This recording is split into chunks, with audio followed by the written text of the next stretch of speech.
Monday, May 24th. I'd like to open the meeting, the city council meeting. It's a budget meeting. Prior to the meeting, I'd like to read the introduction for electronic meetings. As mayor of Laconia City Council, due to the COVID-19 coronavirus crisis, and in accordance with Governor Sununu's emergency order number 12, pursuant to Executive Order 2020-04, this board is authorized to meet electronically. Please note that there is no physical location to observe and listen to the meeting, which was authorized pursuant to the governor's emergency order. However, in accordance with the emergency order, this is to confirm that we are A, providing public access to the meeting by telephone with additional access possibilities by video or other electronic means. We are utilizing the Zoom platform for this electronic meeting. All members have the ability to communicate during this meeting through the Zoom platform, and the public has access to watch the live YouTube video at www.youtube.com/LaconiaNH. Listen to this meeting through dialing the following phone number: 1-646-558-8656, or participate by the Zoom app. Webinar ID 838-213-4710, password 456544. B, providing public notice of the necessary information for accessing the meeting. We previously gave notice to the public of how to access the meeting using Zoom, and instructions are provided on the City of Laconia's website at www.laconianh.gov. C, providing a mechanism for the public to alert the public body during the meeting if there are problems with access. If anybody has a problem, please call 527-1265, extension 243, or email at cityclerk@laconianh.gov. D, adjourning the meeting if the public is unable to access the meeting. In the event the public is unable to access the meeting, we will adjourn the meeting and have it rescheduled at that time. Please note that all votes that are taken during this meeting shall be done by roll call vote. So let's start the meeting by taking a roll call attendance. When each member states his presence, also please state whether there is anyone in the room with you during this meeting, which is required under the right to know law. I'd ask the city clerk, Cheryl Hebert, to please call the roll. Councilor Cheney. President, City Council Chamber. Councilor Susie. President, home and alone. Councilor Littman. I don't think I see him. Councilor Lippman had indicated he was en route to Laconia, but Okay. might be late. Okay, great, thank you. Councilor Haynes. President and City Council Chamber. Councilor Hamel. I don't think I see him either. Councilor Felch. Here at home alone. And Mayor Hosmer. Here in City Council Chambers. Thank you. Prior to beginning this budget meeting, I'd ask Councilor Haynes to lead us in the Pledge of Allegiance, if he would. I pledge allegiance to the flag of the United States of America and to the republic for which it stands, one nation, under God, indivisible, with liberty and justice for all.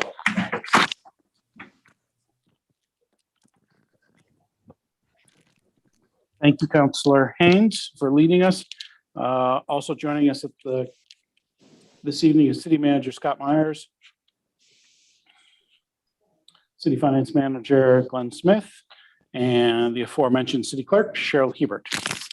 So moving right along to 6 on our agenda under presentations. This will be the department budget presentation. Planning, Code, and Conservation Commission. Dean Trefethen, Director of Planning and Community Development, is with us and will be leading us through that presentation. Good evening, Mr. Mayor, councilors, and City Manager Myers. Thank you for having me this evening. I do have a presentation. If I could have Mr. Smith share the screen for me, please. Dean, you should be able to share your screen right now. Okay, let me get it up here. Come on, there we go.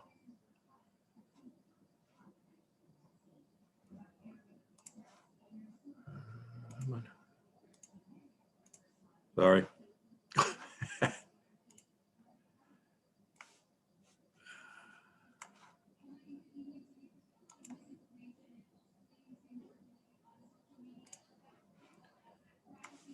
Can you see that? Nope, not that one. Sorry. Can you see that? No. Not yet. Okay. One moment.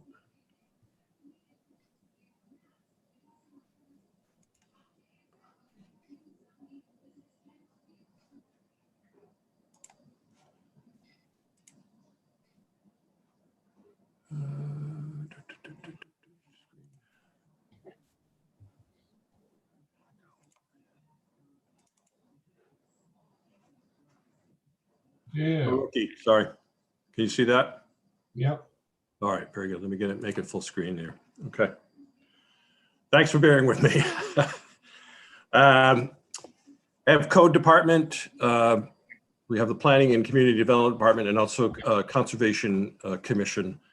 The primary focus tonight that we're going to talk about among a few other things. Going to start out with code, which is in your budget book is page 39 through 43. Proposed budget 160,000 plus a few dollars, a little bit less than the prior year, primarily due to some staff changeover and trying to mine the nickels and dimes.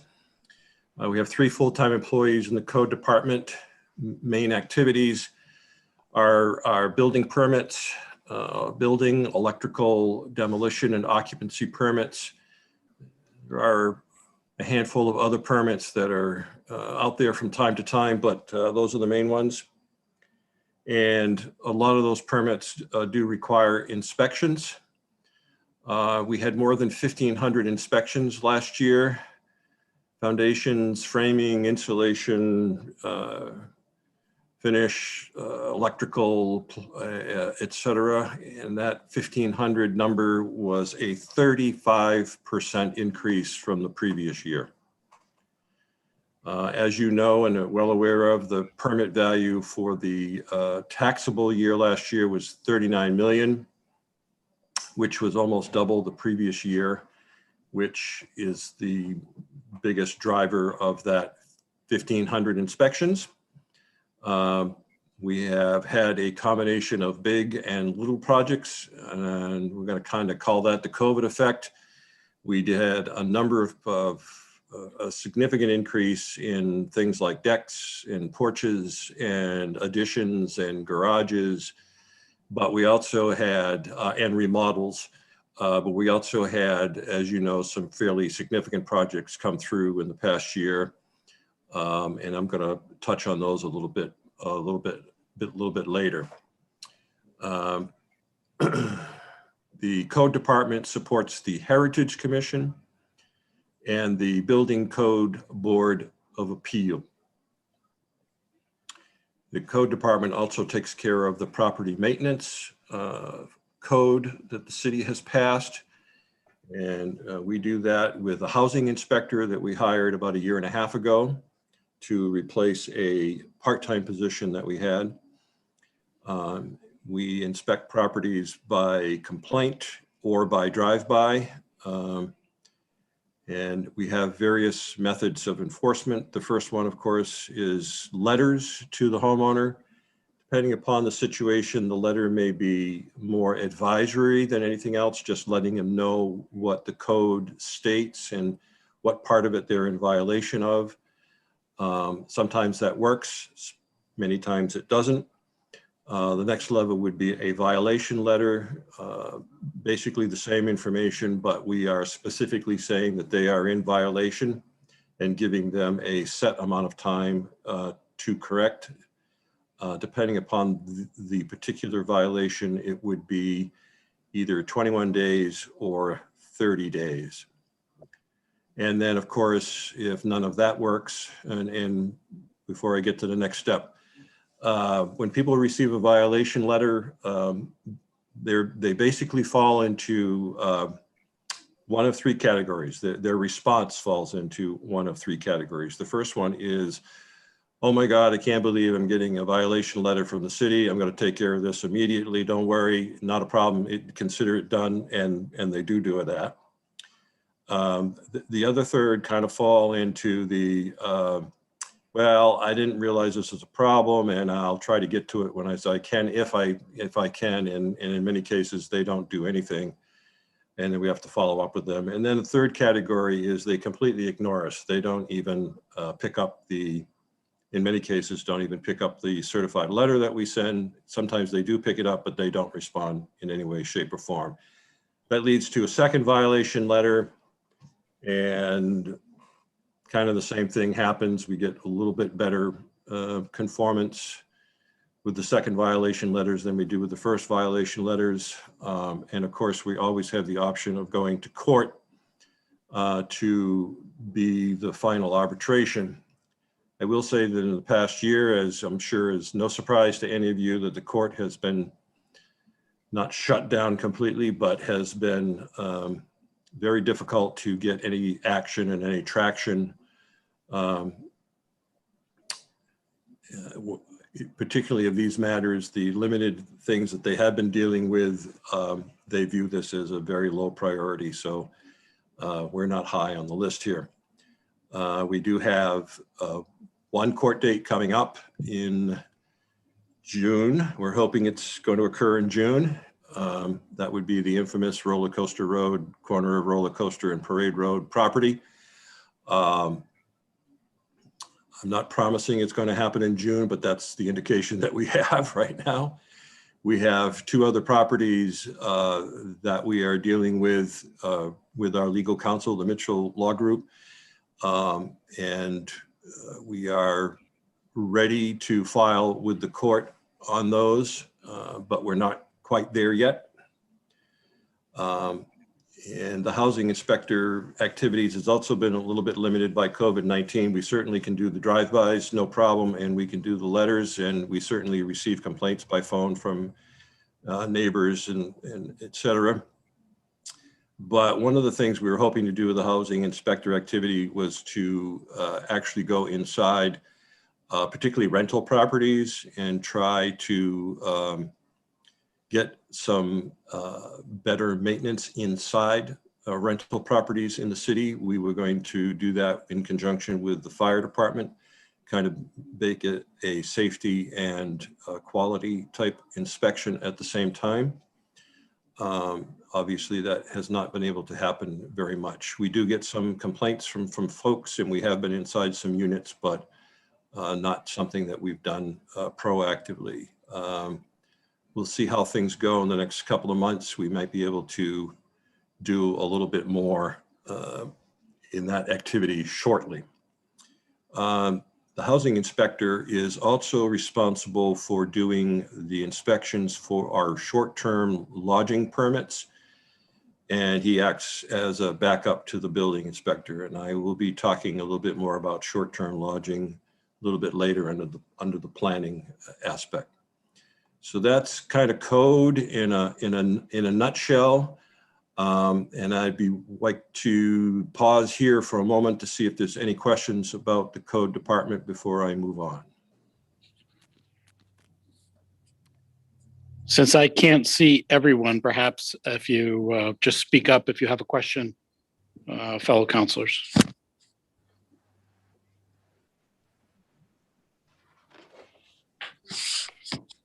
Hearing none, Dean, it looks like we might be able to move on. Okay. Moving on to conservation, only because I'm doing it alphabetically, not necessarily in order of importance. Page 44 through 47 on your budget book, it's a $4,500 budget, which is the same as the previous 3 years, which is used primarily to support the Conservation Commission activities. There is some additional money that is earmarked for them. I'll talk about that in just a moment.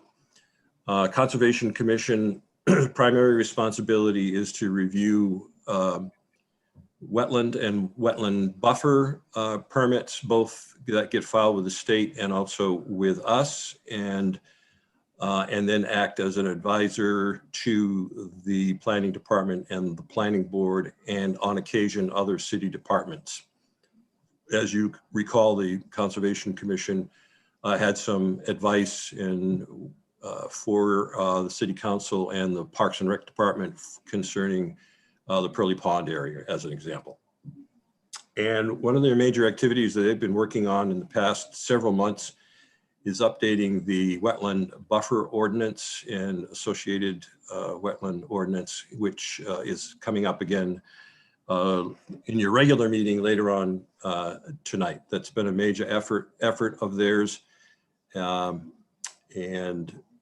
it's taken a lot of work and a lot of discussion and consensus to get to that point. Major focus, of course, of the Conservation Commission is our stormwater management and wetlands protection to protect the lakes and their tributaries. As everyone knows, we get our drinking water out of Paugus Bay. There are several main tributaries that flow directly into Paugus Bay, like Black Brook as an example, and there are a number of others that are not named. They have been monitoring those tributaries for a number of years and will continue to do that. Conservation Commission, in conjunction with our conservation technician, gives erosion control advice to developers and homeowners when they're doing work. Anything that involves moving dirt around that is near a wetland or even near a buffer of a wetland. We want to make sure that we have proper erosion control in place, and we do periodic inspections as the construction project goes on to make sure that those erosion control devices are doing their job and are in good repair. Sometimes they get run over by a bulldozer or something and they get damaged and they need to be fixed or replaced, and that's the reason for the inspections. The conservation technician salary is contained within the planning department budget. They also oversee the milfoil control dollars. We get some grants primarily from Department of Environmental Services. There's a couple of different organizations in the city that are doing fundraising, and also the city kicks in a significant amount of money, and the funding for that is under the administration special items category. And the Conservation Commission has had some discussions on how they're going to enhance the property on Pickle Pond Road that we bought in 2019. We're going to be creating a small parking area right on the side of the road. Shortly, we're waiting for the dry season, and the dry season came really early this year, as everybody's aware, but it could get wet here again real quick. So we were waiting for, historically or calendar wise, we were going to try to do more late June or early July. We might be able to move that up a little bit. We're working with DPW on that to create that parking area. We've already purchased a sign that will delineate the parking area and what it's used for.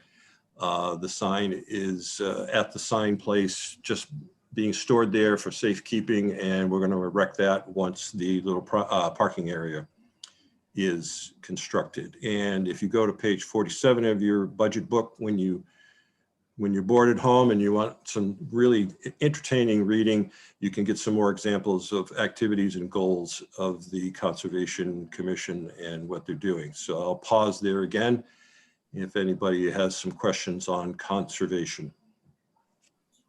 Counselor Cheney. Excuse me, Dean, am I correct that the update of the wetland buffer ordinance is Mute, Bruce.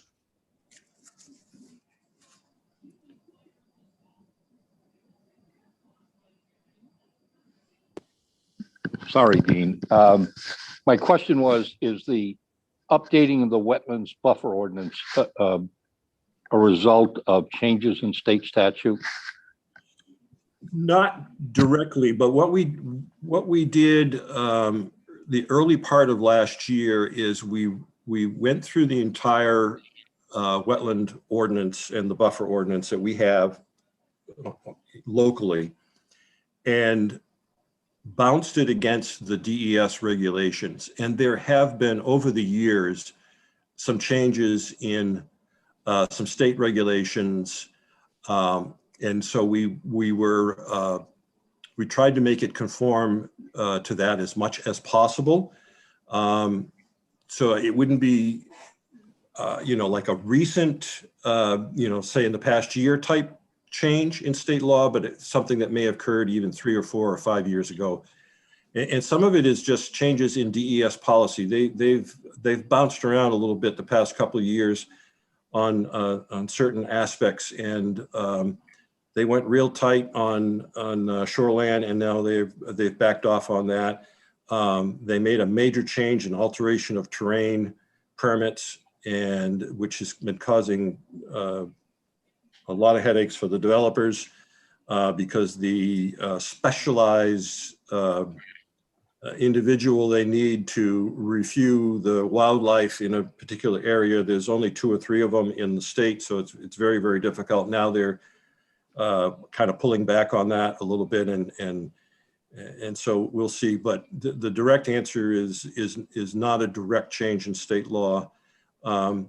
We were 3 things that we were trying to do. In some cases, we were making it a little more permissive in a few places. In some places, it's just more of a clarification. People would come in and say, I think this means this, and we'd say, no, it doesn't mean that. So we're looking at clarification to try to make the ordinance say what it means, and so that even the average person reading it could hopefully try to agree that that's what it means. And then in some cases, we do have a few changes and restrictions that are a little bit more restrictive, but they're few and far between. I would not view this update as a more restrictive initiative. It's more of a clarification, and in some cases, a slight relaxation. Thank you.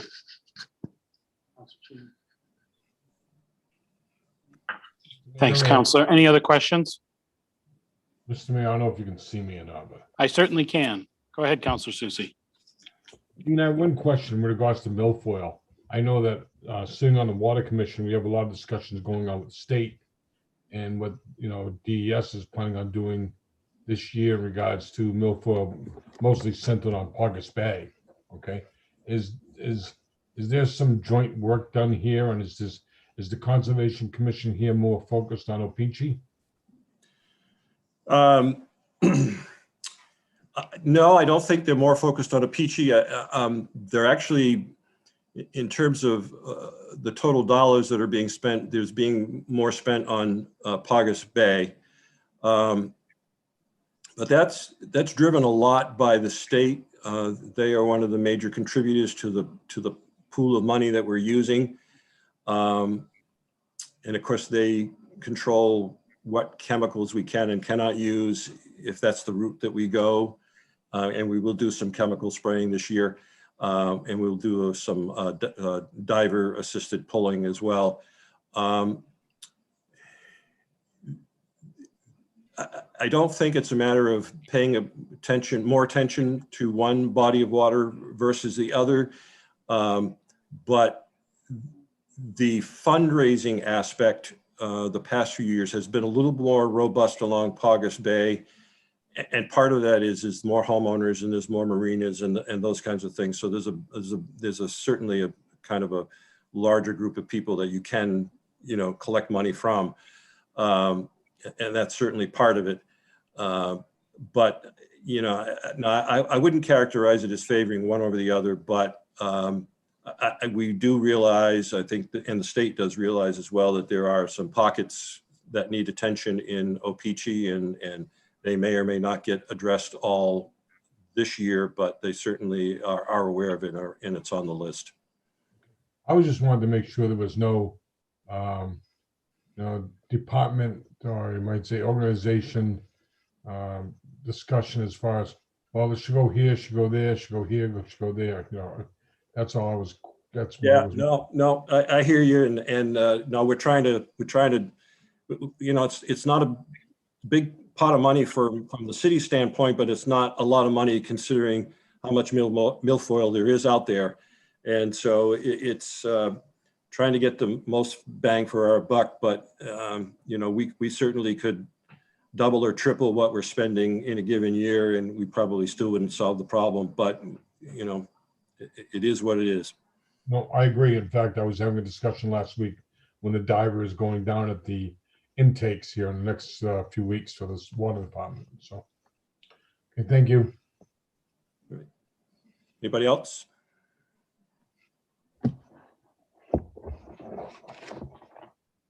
Right, I'll move on to planning, community development, which is page 81 through 88 in your budget books. Proposed budget, a little over 308,000, $27,000 less than last fiscal year. We have 5 full-time people in planning department. We have eliminated 1 part-time position, and we have curtailed use of outside contracts. That's the primary driver of that $27,000 reduction.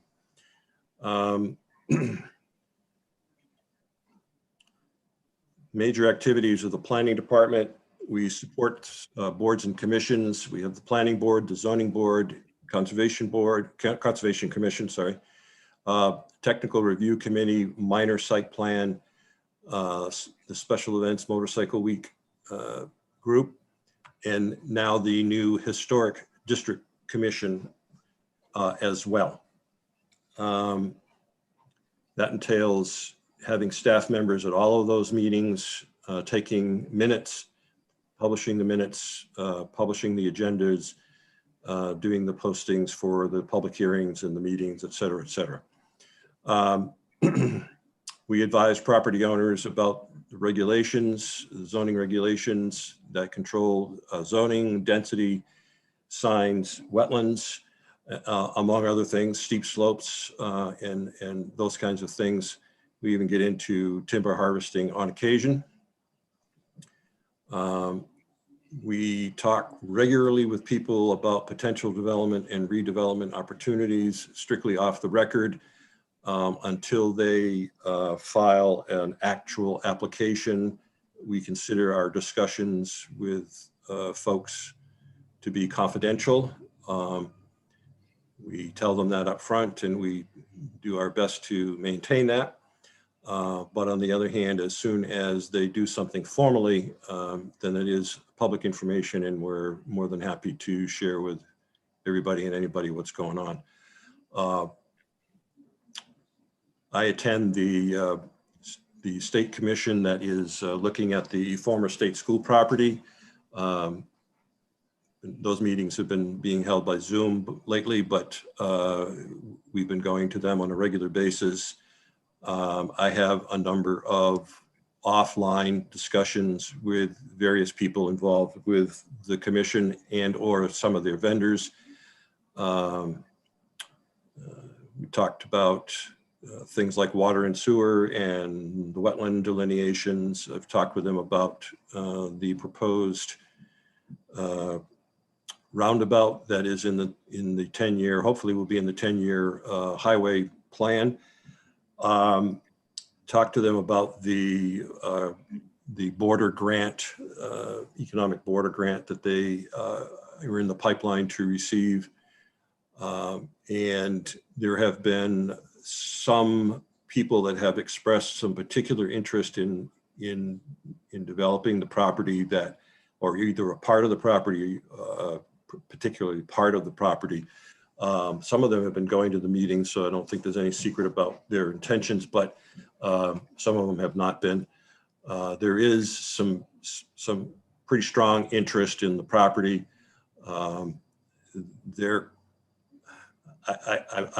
I like to think that they're close, but it seems it's been that way for a long time. So we'll see what happens in the next several months. But the bottom line here is that they have had a significant amount of input from the city, both from myself and from the city manager. about the various things that they have discussed doing up there. As I mentioned earlier, 2020 was very robust in terms of construction value in the city, 39 million. We've had an equally strong start to 2021. Some of the big things that have come along are the development in Lakeport Square, both the redevelopment of the Opera House, and everybody can see what's going on with the big hole in the ground on Elm Street. And the second phase of the Elm Street project, it will be before the planning board next week. As you know, they bought the CJ Avery restaurant property, and that's gone now, and they are going to be merging those properties together and continuing the development. It'll be an L-shaped building. The building along Elm Street, and then a building along Railroad Avenue, plus a parking garage. Barton's Motel, this is what we call it. I forget the exact name of the view at Paugus Bay or Lakeside, or I don't remember the exact name of the development for the condos, but Barton's Motel is gone. They're in the process of building 4 buildings that will contain 32 condominiums, plus they will be building some garages and a significant amount of landscape. As you know, we have a number of big houses on the lake that are being constructed. A lot of camps are being torn down with bigger houses, of course, replacing them. We have one property on Winnisquam that is, the gentleman bought 2 adjacent lots, tore down both houses, both camps, and is building a $4 million house. That's just the construction value of the house. That doesn't include septic, landscaping, pavement, or anything like that. It's just the cost of the house. So a significant value, and that's the big one right now. But there are several $800,000 to $2 million houses that are, not all of them are right on the lake, but in the process of being built. Downtown area is looking very good. Colonial Theater, your goal, the City Council's goal of trying to jumpstart development and redevelopment in the downtown area and activity in the downtown area, I see a lot of signs of that happening.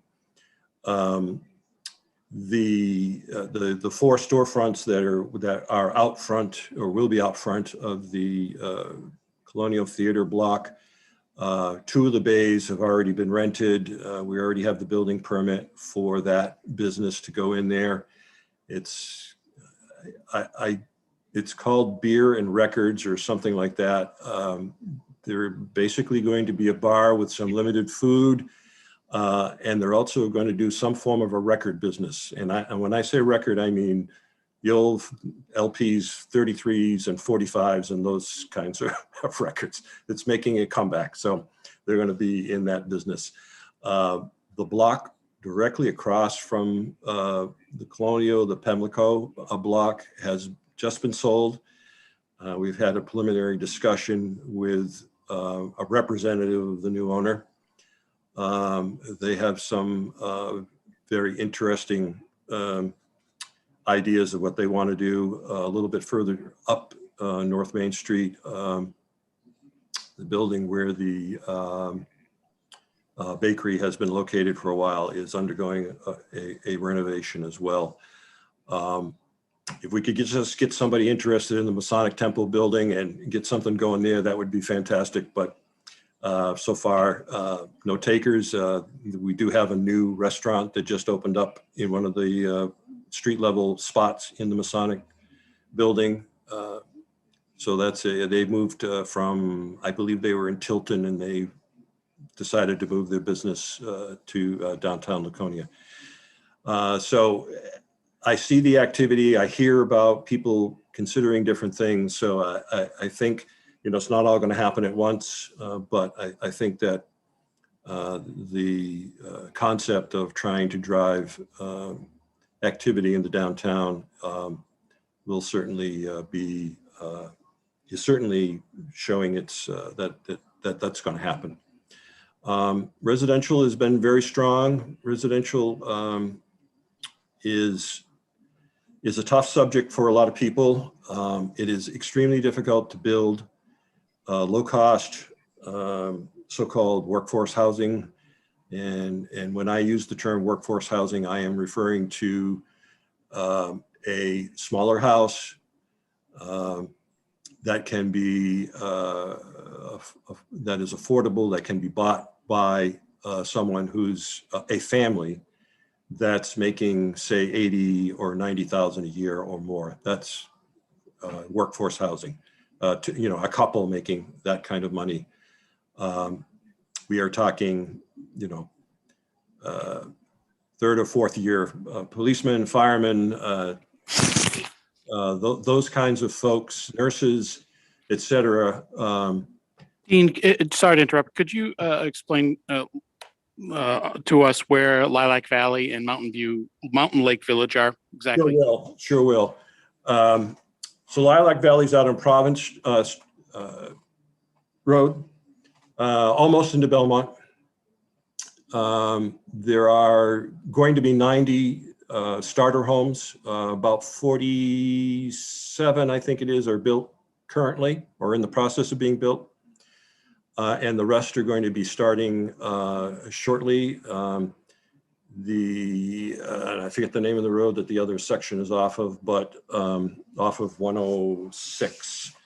But they do join, the roads won't join together, but the project does join together. These are very small ranch houses. They're 900 to 1,100 square feet, mostly 2-bedroom. There are some 3 bedrooms in them. 1-car garages for the most part. Lilac Valley is owned by Brady Sullivan, and at the moment their intention is to rent them, but that's okay. We have a shortage of rental properties as well in the city, and they're at a reasonable price.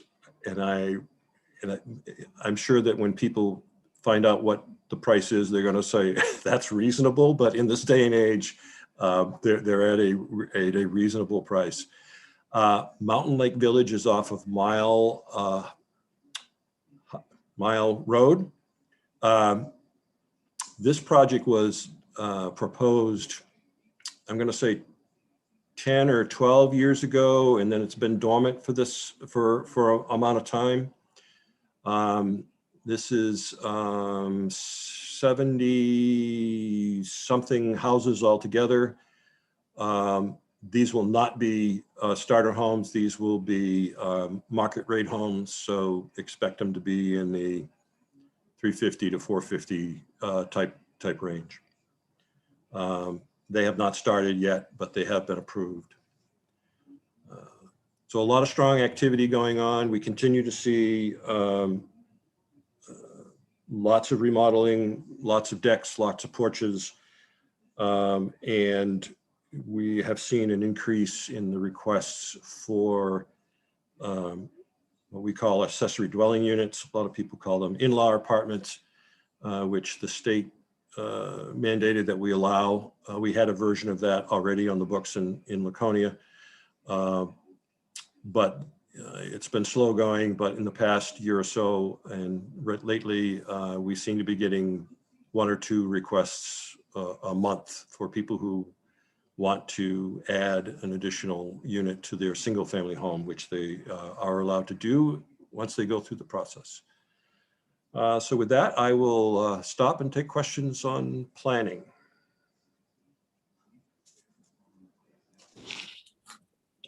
Open it up to counselors. Not yet. I have a little bit more, but I just wanted to stop there. We are implementing recommendations of the 2018 master plan, the land use chapter, which was approved. We are working to update other chapters of the master plan, economic, natural resources inventory, transportation, and those kinds of chapters. And we will have a restart of the Master Plan Steering Committee shortly. A couple of years ago, when we instituted the Master Plan Land Use Chapter, one of the first things we did, it was one of the recommendations in the Master Plan, was create the urban commercial zone, which combined a number of different zones, different types of commercial zones that were in the downtown area and along Union Avenue and Court Street into one zone with one set of rules. And at the same time, we also instituted the performance zoning. I consider both to be successful. They are driving activity.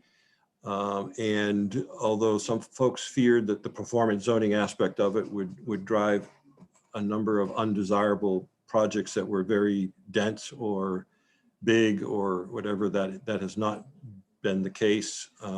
But it has been used by 3 or 4 different projects for really minor things that they got relief on. But so overall, I think a success.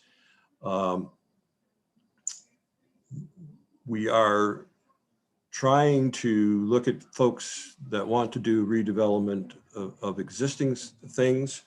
I mentioned the Pemmico block across from the Colonial as an example, and some controlled new development. And development is particularly residential development right now is very, very difficult. As everyone knows, the price of lumber in particular, but other construction materials has gone sky high.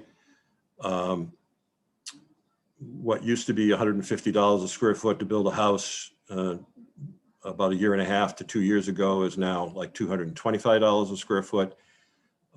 So when you try to build say a 1,000 square foot ranch, you're looking at $225,000, and that does not include the land. If you have to build a street to get to it, or landscaping, or any of those things. So building small houses, building so-called workforce housing is extremely difficult to do. I know the governor has made some comments about trying to use some of the COVID money that the state has received to try to jumpstart some of that. We'll see how that goes and where it goes, but that would certainly be a welcome development if that was the case. And as promised, I was talk about the short-term rental issue. We have received about 100 applications for permits. About 75 have been issued. Some have been denied for various reasons, and some have withdrawn their requests because they couldn't meet the requirements one way or another. Dean, is there something in particular that is that's resulting in the denial of the request? Is there a common theme out there? Yeah, the 2 special exceptions that we created in the ordinance about 1.5 years ago. One is if you've done it for 5 years or more already, then you could continue to do it. And the other one was if your use presented some form of community benefit over and above your personal gain aspect has proved to be very difficult for people to meet. People who have bought properties in the past year or two that the previous owners were doing some form of short-term rental in, they can't put their hands on the documentation to prove that it's been going on for 5 years because they have no contact or whatever with the previous owners, so they just don't have those records. So it's been minor little things like that. In some cases, they don't have enough parking for the amount of people that they want to have. I do have, not tonight, of course, but we do have a couple of updates to the short-term lodging ordinance that I we'll be getting to the ordinance and government subcommittee there shortly. Could be minor in nature if that's the direction we want to go, but I do want to talk about maybe doing a major change, but that's kind of like the teaser headline, and we'll get to the details later. Dean, we're all on the edge of our seats. I'll bet. Sorry, no disrespect. I just, No. anyway. So if you've concluded this portion, I'll open it up to the counselors to see if there are any questions. Please just speak up.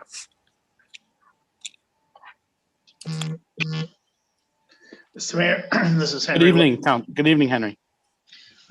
Thank you for presentation, Dean. Can you be a little bit more specific in terms of what the runway is for re-energizing and reworking the master plan steering group, and just a little bit more color commentary about the timing and when you would expect that would really be in full gear? Yeah.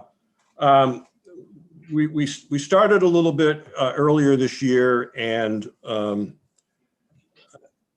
we didn't get too far, and I think I had a couple of emails for the various councils, and I thought you were all being invited, and it turns out that they were just going to the dead letter office apparently. But at any rate, I hope to be able to set up the next meeting sometime in early June, and then probably do a monthly meeting after that.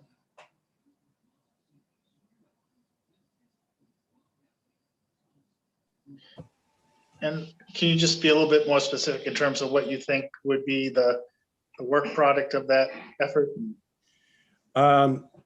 Yeah, there's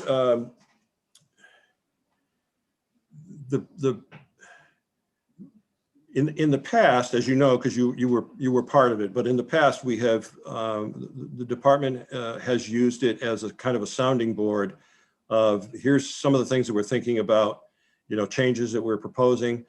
And in some instances, the steering committee says, yeah, we're not interested. And in other instances, they say, yes, that sounds good. Flesh that out and give us a formal presentation and then continue on. We still have a number of some zoning changes that I think that we need to do to try to help things. For example, minimum lot sizes, maximum density, those kinds of things in a variety of the residential zones. I think that we at least want to have the discussion. They have not been changed for many years. And one of the biggest things that drives the cost of housing is density or lack of density, which is usually the case. We have in the city currently we have hundreds of lots that are in the 0.15 to 0.2 acre size. We have a number that are smaller than that too, that are supporting single family houses, in some cases duplexes, and in some cases triplexes. They're old lots. They've been there for 100 or 75 years. It's that kind of density that I think we need to take a look at and kind of see where it goes. So it's that kind of a flavor.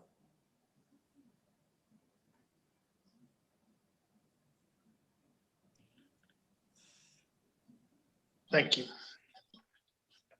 Thank you, Councilor Lippman. Any other questions of Dean this evening? Dean, this is Councilor Hamel. I was just curious on your short-term rentals, how many people have actually registered for that? And do you know how many that are doing it that aren't registered? We have 75 permits issued.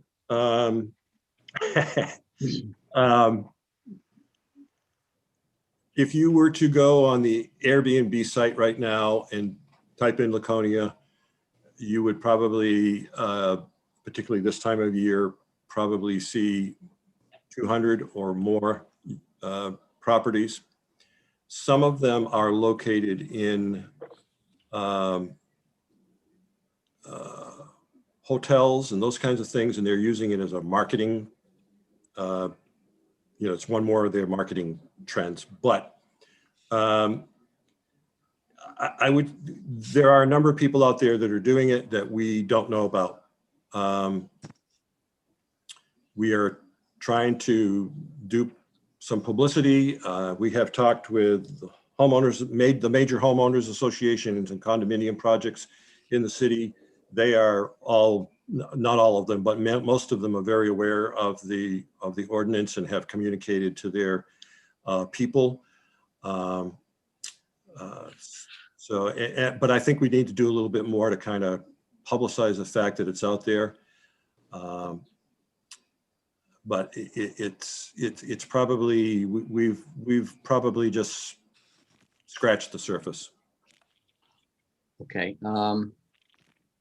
Is there some way that we can find those people that are doing that and not being registered?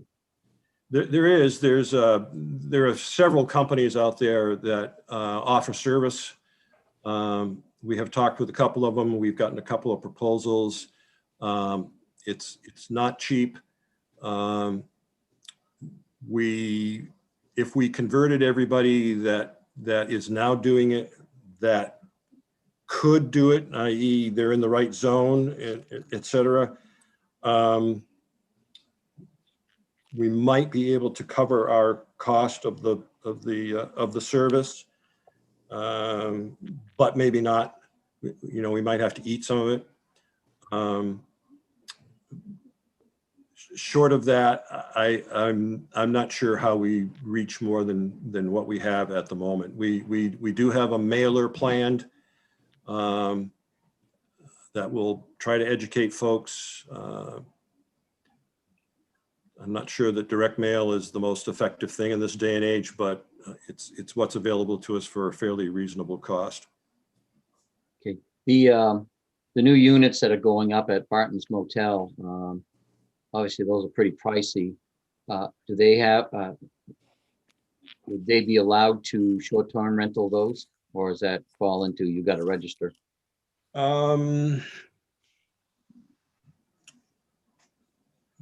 They would not be allowed, and if I remember correctly, he was going to put provisions in the condo documents to prevent it at any rate. Okay. And that is definitely being done? Yeah. Okay, great. Thank you, Dean. Appreciate it. You're welcome. Dean, this is Andrew. I think what I'd like to see going forward is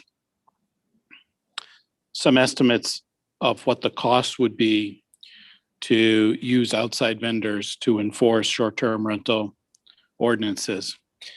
And the reason I want to do that is because I think we owe it to the people who have willingly and without any force have complied with the short-term rental ordinances. I don't want to look at those that are not doing it and say, well, it's going to cost the city too much money to go after them and chase them down. I mean, I think we take this responsibility on as a city when we put the ordinances in place. And then when people comply, part of our obligation is to make sure it's enforced and no one has an unfair advantage. So going forward over the next couple of months, I want to take a look at really get some sense of what it would cost either to do it in-house, which may be prohibitive, and compare that to what would it cost to privatize this or have vendors work with the city. If you can do that, I'd greatly appreciate it. Yeah, no problem at all. Thank you.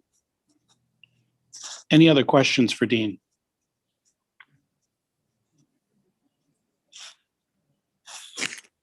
Seeing none, Dean, I will say this from a budgetary standpoint, it looks like you've reduced your expenses by $187,000, if I'm not mistaken. Not quite that much, I don't think, no. I said you proposed budget $27,000 less. Yeah. And then what did I misread here? One, oh, it's, so how much less? I was reading is $160,000 less than the previous year. Sorry, yeah. It's about 13,000 less. Okay, okay.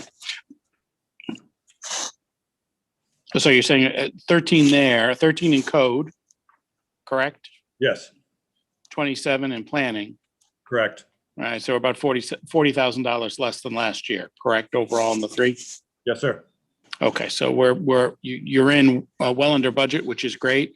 And from what I understand, though, the level of services provided to the city will remain the same, if not improve, right? Yes, sir. Terrific. That's great news. Thank you. Any other questions as we wrap up with Dean right now? Seeing none, thank you very much. I really appreciate it, Dean. And right now, we will conclude the City Council budget meeting of May 24th, 2021 at 6:57 PM.